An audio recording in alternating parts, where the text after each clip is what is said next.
I was part of a church, another denomination that I won't name, and there was always something missing. I was missing something, that I need something more. I have always considered that I'm good spiritually, having been born into a family of believers. Having received Christian education since childhood, I thought I was good, but I really wasn't good. The thing is that I didn't understand. I didn't understand who I really am. I was baptized here in Spain, arriving at 21 years old.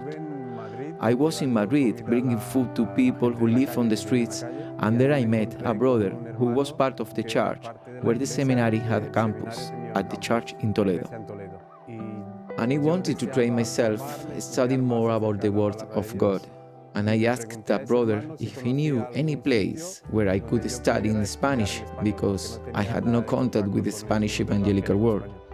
And he directed me to the church in Toledo. In the church we were at, in the church where I grew up in, there was not a lot of emphasis on studying the Word. In the time of the coronavirus, when we were all closed, the churches closed, we could no longer go. We met at home, in our house, a small group of us with our family, and my studies were Spanish, and the group was made up of Romanians.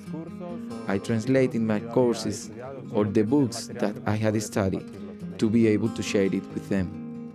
Yes, I think it helped them in the same way that it helped me when I started studying in the seminary, because things that we already had to have as the basis of our knowledge, since we were believers for a relatively long time and we don't master essential things, basic things. No dominábamos cosas esenciales, cosas básicas.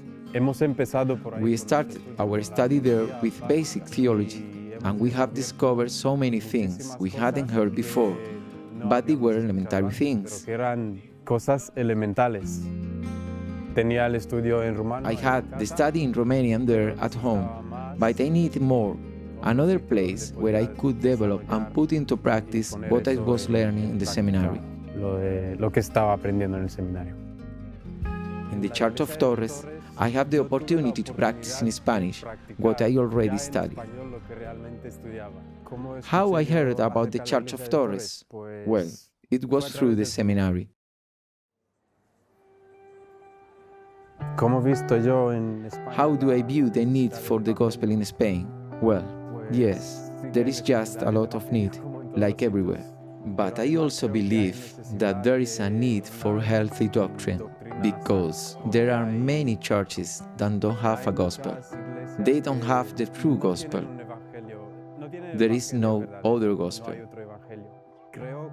I think the Christians who know God, we have to be more involved, be more responsible, be more aware of the testimony we give to the world, be a good example, and although we are few, that we may have a good testimony, so those who do not know God see that we are not crazy, that we are not strange people, but that we are normal people, but we love God and want to serve Him. If you want to emphasize something, if I think it's something worth insisting on again, I will say it's the sound doctrine. I think it is sorely needed nowadays for people to hear a clear gospel message. We need more men and women like Adrian, people who are willing to serve God where they are planted. ABWE Spain is committed to planting churches with sound doctrine that honor and glorify God and raise up men and women like Adrian. Please pray and partner with us as we serve God here in Madrid, Spain.